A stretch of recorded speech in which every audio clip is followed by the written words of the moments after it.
1687. The other terms of the original contract shall be revived. 1671.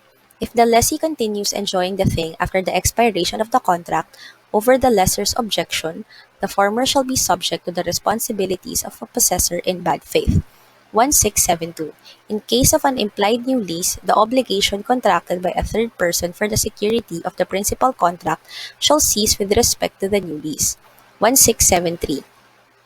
The lessor may judicially eject the lessee for any of the following causes: 1. when the period agreed upon or that which is fixed for the duration of lease under Articles 1682 and 1687 has expired. 2. Lack of payment of the price stipulated. 3. Violation of any of the conditions agreed upon in the contract. 4. When the lessee devotes the thing leased to any use or service not stipulated, which causes the deterioration thereof, or if he does not observe the requirement in number 2 of Article 1657 as regards the use thereof. The ejectment of tenants of agricultural lands is governed by special laws. 1674. In ejectment cases where an appeal is taken, the remedy granted in Article 539, second paragraph shall also apply. If the higher court is satisfied that the lessee's appeal is frivolous or dilatory, or that the lessor's appeal is prima facie meritorious, the period of 10 days referred to in said article shall be counted from the time the appeal is perfected. 1675. Except in cases stated in Article 1673, the lessee shall have a right to make use of the periods established in Articles 1682 and 1687. 1676. The purchaser of a piece of land which is under a lease that is not recorded in the Registry of Property may terminate the lease, save when there is a stipulation to the contrary in the contract of sale, or when the purchaser knows of the existence of the lease. If the buyer makes use of this right, the lessee may demand that he be allowed to gather the fruits of the harvest which corresponds to the current agricultural year, and that the vendor indemnify him for damages suffered. If the sale is fictitious, for the purpose of extinguishing the lease, the supposed vendee cannot make use of the right granted in the first paragraph of this article. The sale is presumed to be fictitious if at the time the supposed vendee demands the termination of the lease, the sale is not recorded in the Registry of Property. 1677. The purchaser in a sale with the right of redemption cannot make use of the power to eject the lessee until the end of the period for the redemption. 1678.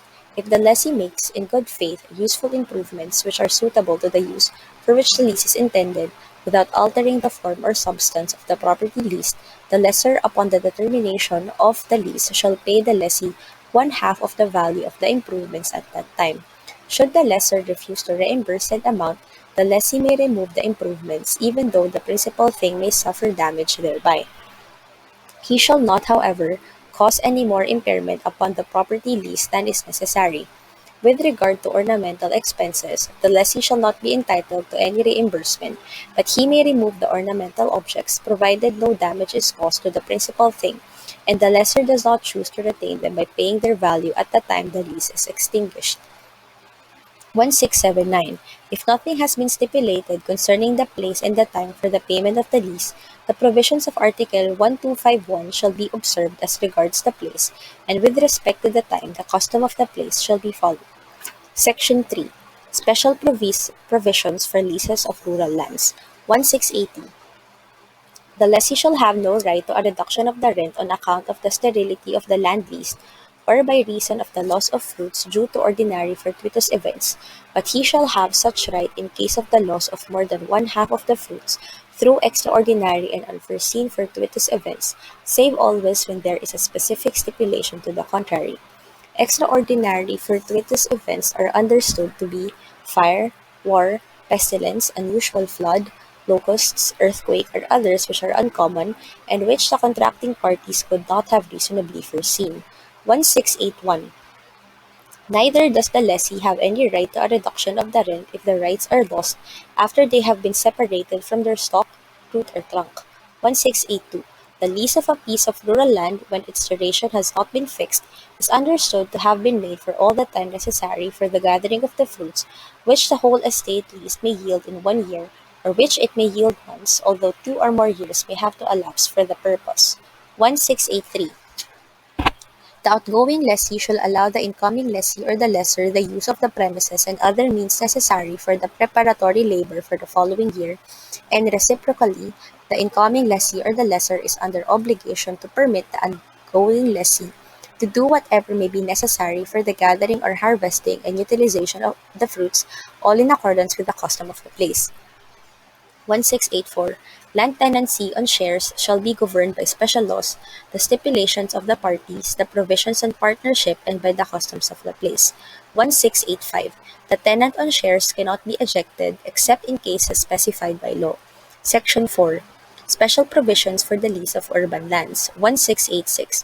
In default of a special stipulation, the custom of the place shall be observed with regard to the kind of repairs on urban property for which the lessor shall be liable. In case of doubt, it is understood that the repairs are chargeable against him. 1687. If the period for the lease has not been fixed, it is understood to be from year to year if the rent agreed upon is annual, from month to month if it is monthly, from week to week if the rent is weekly, and from day to day if the rent is to be paid daily. However, even though a monthly rent is paid and no period for the lease has been set, the courts may fix a longer term for the lease after the lessee has occupied the premises for over 1 year. If the rent is weekly, the courts may likewise determine a longer period after the lessee has been in possession for over 6 months. In case of daily rent, the courts may also fix a longer period after the lessee has stayed in the place for over 1 month. 1688. When the lessor of a house or part thereof used as a dwelling for a family, or when the lessor of a store or industrial establishment also leases the furniture, the lease of the latter shall be deemed to be for the duration of the lease of the premises. Chapter 3. Work and Labor. Section 1. Household Service. 1689. Household service shall always be reasonably compensated. Any stipulation that household service is without compensation shall be void. Such compensation shall be in addition to the house helper's lodging, food, and medical attendance. 1690. The head of the family shall furnish, free of charge, to the house helper suitable and sanitary quarters as well as adequate food and medical attendance. 1691. If the house helper is under the age of 18 years, the head of the family shall give an opportunity to the house helper for at least elementary education. The cost of such education shall be a part of the house helper's compensation unless there is a stipulation to the contrary. 1692. No contract for household service shall last for more than 2 years. However, such contract may be renewed from year to year. 1693. The house helper's clothes shall be subject to stipulation. However, any contract for household service shall be void if thereby the house helper cannot afford to acquire suitable clothing. 1694. The head of the family shall treat the house helper in a just and humane manner. In no case shall physical violence be used upon the house helper. 1695. House helpers shall not be required to work more than 10 hours a day. Every house helper shall be allowed 4 days vacation each month with pay. 1696. In case of death of the house helper, the head of the family shall bear the funeral expenses if the house helper has no relatives in the place where the head of the family lives, with sufficient means therefore. 1697. If the period for household service is fixed, neither the head of the family nor the house helper may terminate a contract before the expiration of the term, except for a just cause. If the house helper is unjustly dismissed, he shall be paid the compensation already earned, plus that for 15 days by way of indemnity. If the house helper leaves without justifiable reason, he shall forfeit any salary due him and unpaid for not exceeding 15 days. 1698. If the duration of the household service is not determined either by stipulation or by the nature of the service, the head of the family or the house helper may give notice to put an end to the service relation according to the following rules. 1. If the compensation is paid by the day, notice may be given on any day that the service shall end at the close of the following day. 2. If the compensation is paid by the week, notice may be given at the latest on the first business day of the week that the service shall be terminated at the end of the seventh day from the beginning of the week. 3. If the compensation is paid by the month, notice may be given at the latest on the fifth day of the month that the service shall cease at the end of the month. 1699. Upon the extinguishment of the service relation, the house helper may demand from the head of the family a written statement on the nature and duration of the service and the efficiency and conduct of the house helper. Section 2. Contract of Labor. 1700. The relation between capital and labor are not merely contractual. They are so impressed with public interest that labor contracts must yield to the common good. Therefore, such contracts are subject to the special laws on labor unions, collective bargaining, strikes and lockouts, closed shop, wages, working conditions, hours of labor, and similar subjects. 1701. Neither capital nor labor shall act oppressively against the other or impair the interest or convenience of the public. 1702. In case of doubt, all labor legislation and all labor contracts shall be construed in favor of the safety and decent living for the laborer. 1703. No contract which amounts to involuntary servitude under any guise whatsoever shall be valid. 1704. In collective bargaining, the labor union or members of the board or committee signing the contract shall be liable for non-fulfillment thereof. 1705. The laborer's wages shall be paid in legal currency. 1706. Withholding of the wages, except for a debt due, shall not be made by the employer. 1707. The laborer's wages shall be a lien on the goods manufactured or the work done. 1708. The laborer's wages shall not be subject to execution or attachment except for debts incurred for food, shelter, clothing, and medical attendance. 1709. The employer shall neither seize nor retain any tool or other articles belonging to the laborer.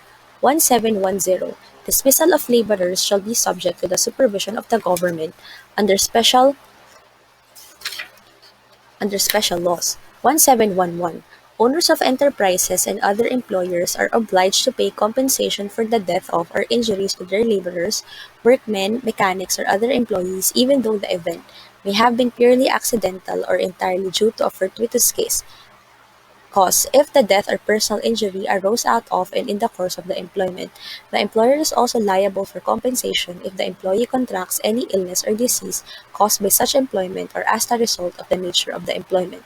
If the mishap was due to the employee's own notorious negligence or voluntary act or drunkenness, the employer shall not be liable for compensation. When the employee's lack of due care contributed to his death or injury, the compensation shall be equitably reduced. 1712.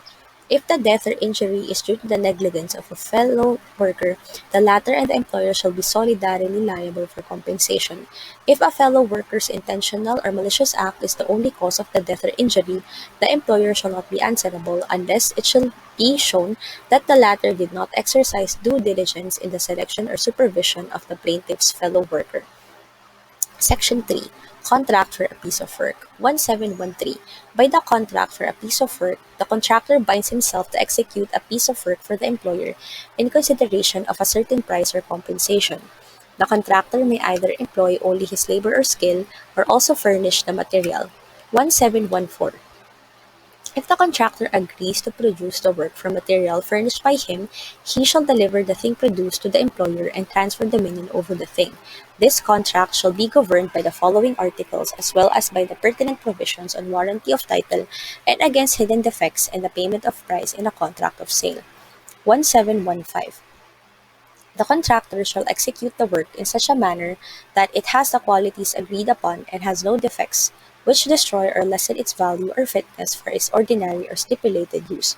Should the work be not of such quality, the employer may require that the contractor remove the defect or execute another work.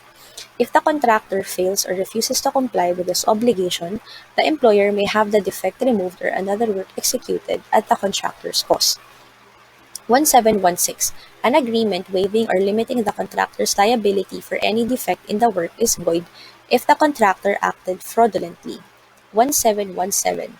If the contractor bound himself to furnish the material, he shall suffer the loss if the work shall be destroyed before its delivery, save when there has been delay in receiving it.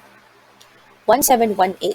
The contractor who has undertaken to put only his work or skill cannot claim any compensation if the work should be destroyed before its delivery, unless there has been delay in receiving it, or if the destruction was caused by the poor quality of the material, provided this fact was communicated in due time to the owner.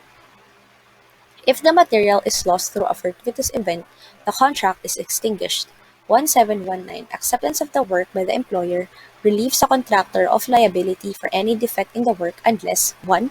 The defect is hidden and the employer is not, by his special knowledge, expected to recognize the same, or 2. The employer expressly reserves his rights against the contractor by reason of the defect. 1720. The price or compensation shall be paid at the time and place of delivery of the work, unless there is a stipulation to the contrary.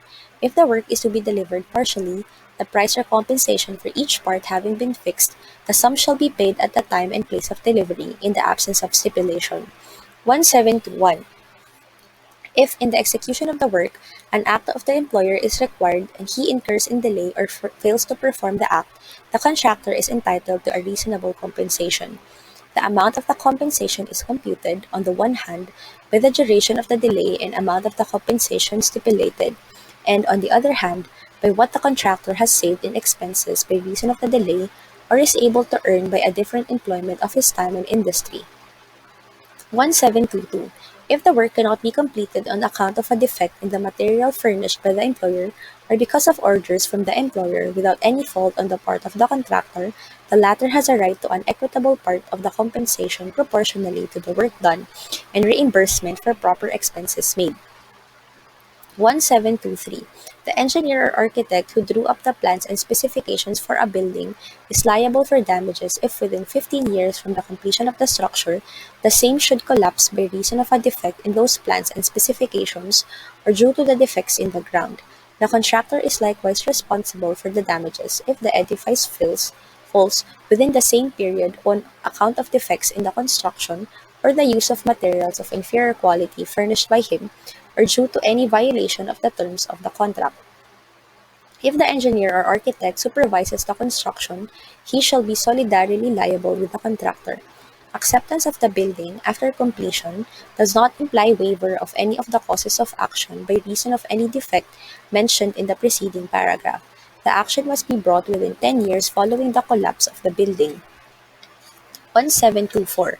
The contractor who undertakes to build a structure or any other work for a stipulated price in conformity with plans and specifications agreed upon with the landowner can neither withdraw from the contract nor demand an increase in the price on account of the higher cost of labor or materials, save when there has been a change in the plans and specifications, provided 1. Such change has been authorized by the proprietor in writing, and 2.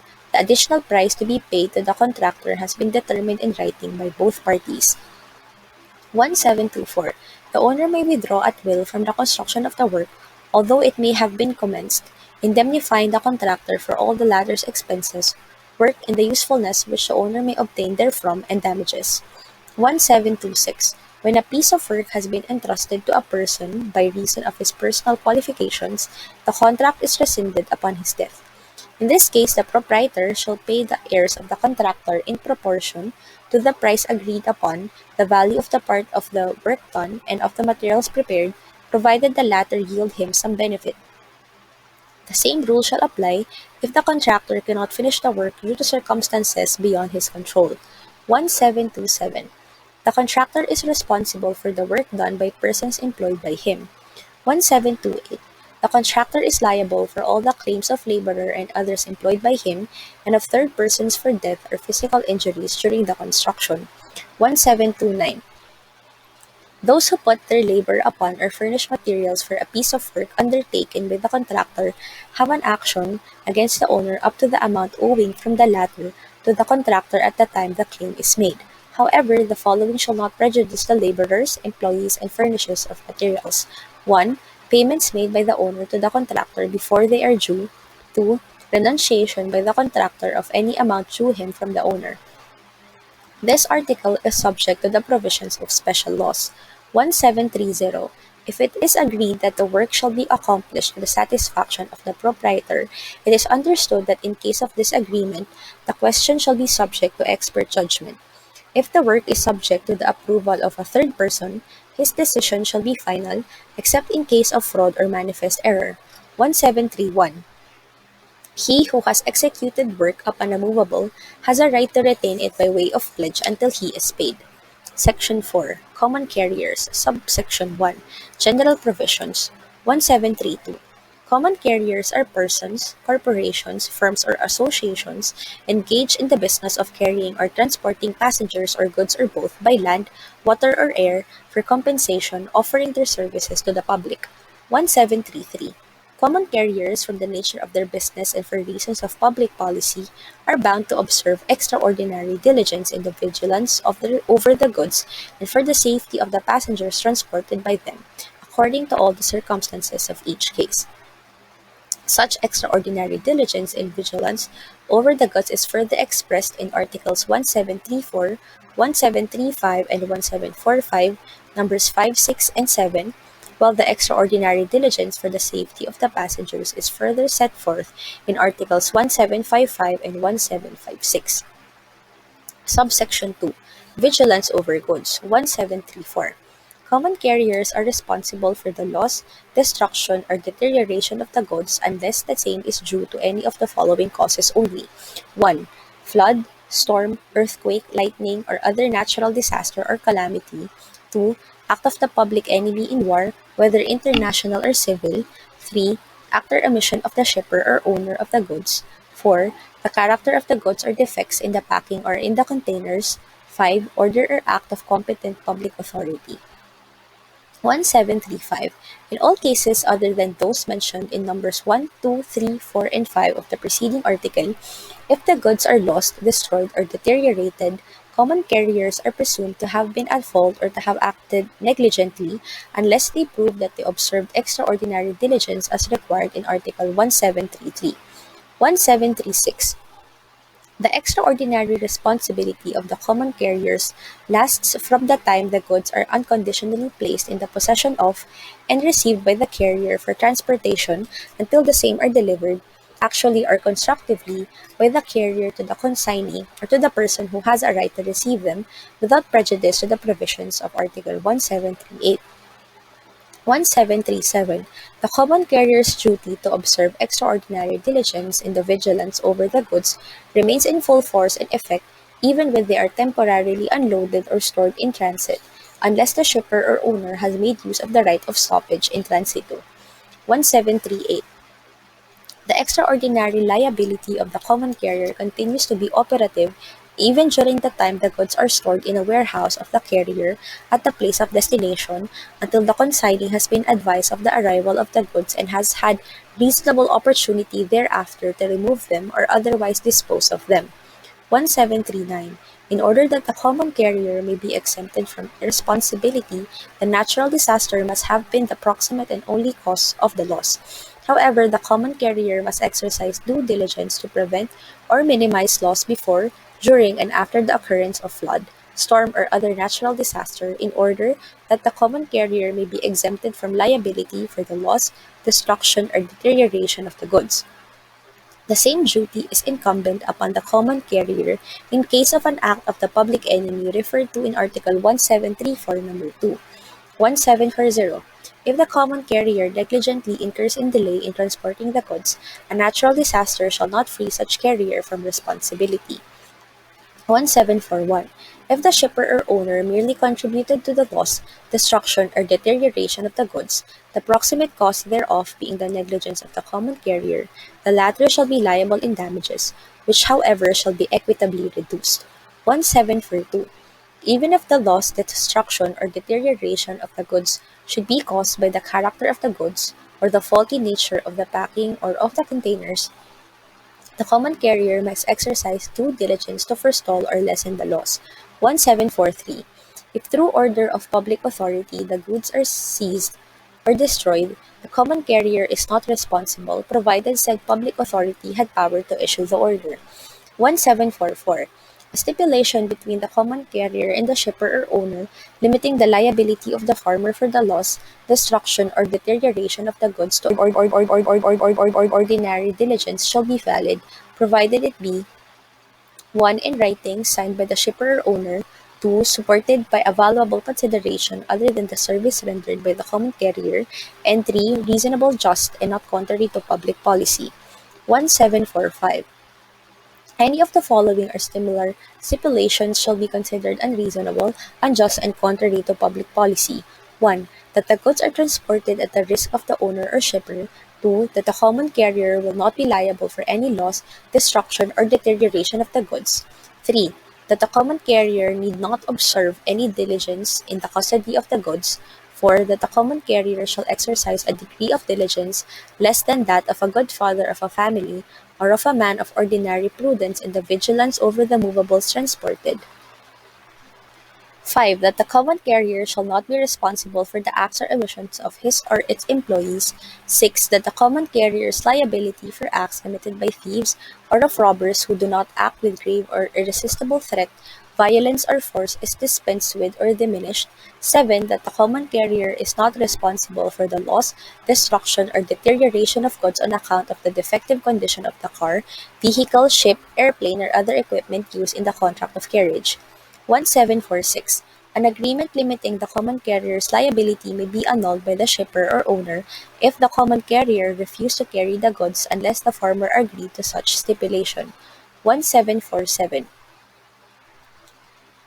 If the common carrier, without just cause, delays the transportation of the goods or changes the stipulated or usual route, the contract limiting the common carrier's liability cannot be availed of in case of the loss, destruction, or deterioration of the goods. 1748. An agreement limiting the common carrier's liability for delay on account of strikes or riots is valid. 1749. A stipulation that the common carrier's liability is limited to the value of the goods appearing in the bill of lading unless the shipper or owner declares a greater value is binding. 1750. A contract fixing the sum that may be recovered by the owner of shipper for the loss, destruction, or deterioration of the goods is valid, if it is reasonable and just under the circumstances and has been fairly and freely agreed upon. 1751. The fact that the common carrier has no competitor along the line or route, or a part thereof, to which the contract refers shall be taken into consideration on the question of whether or not a stipulation limiting the common carrier's liability is reasonably just and in consonance with public policy. 1752. Even when there is an agreement limiting the liability of the common carrier in the vigilance over the goods, the common carrier is disputably presumed to have been negligent in case of their loss, destruction, or deterioration. 1753. The law of the country to which the goods are to be transported shall govern the liability of the common carrier for their loss, destruction, or deterioration. 1754. The provisions of Articles 1733 to 1753 shall apply to the passenger's baggage which is not in his personal custody or in that of his employees. As to other baggage, the rules in Articles 1998 and 2000 to 2003 concerning the responsibility of hotel keepers shall be applicable. Subsection 3. Safety of passengers. 1755. A common carrier is bound to carry the passengers safely as far as human care and foresight can provide, using the utmost diligence of very cautious persons, with a due regard for all the circumstances. 176. 1756. In case of death of or injuries to passengers, common carriers are presumed to have been at fault or to have acted negligently unless they prove that they observed extraordinary diligence as prescribed in Articles 1733 and 1755. 1757. The responsibility of a common carrier for the safety of passengers as required in Articles 1733 and 1755 cannot be dispensed with or lessened by stipulation, by the posting of notices, by statements and tickets, or otherwise. 1758. When a passenger is carried gratuitously, a stipulation limiting the common carrier's liability for negligence is valid, but not for willful acts or gross negligence. The reduction of fare does not justify any limitation of the common carrier's liability. 1759. Common carriers are liable for the death of or injuries to passengers through the negligence or willful acts of the former's employees, although such employees may have acted beyond the scope of their authority or in violation of the orders of the common carriers. This liability of the common carriers does not cease upon proof that they exercised all the diligence of a good father of a family in the selection and supervision of their employees. 1760. The common carrier's responsibility prescribed in the preceding article cannot be eliminated or limited by stipulation, by the posting of notices, by statements on the tickets, or otherwise. 1761. The passenger must observe the diligence of a good father of a family to avoid injury to himself. 1762. The contributory negligence of the passenger does not bar recovery of damages for his death or injuries, if the proximate cause thereof is the negligence of the common carrier, but the amount of damages shall be equitably reduced. 1763. The common carrier is responsible for injuries suffered by a passenger on account of the willful acts or negligence of other passengers or of strangers, if the common carrier's employees, through the exercise of the diligence of a good father of a family, could have prevented or stopped the act or omission. Subsection 4. Common provisions. 1764. Damages in cases comprised in this section shall be awarded in accordance with Title XV 111 of this book concerning damages. Article 2206 shall also apply to the death of a passenger caused by the breach of contract by a common carrier. 1765.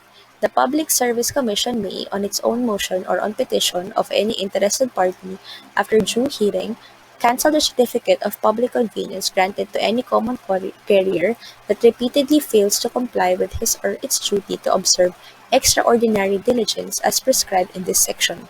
1766. In all matters not regulated by this code, the rights and obligations of common carriers shall be governed by the Code of Commerce and by special laws.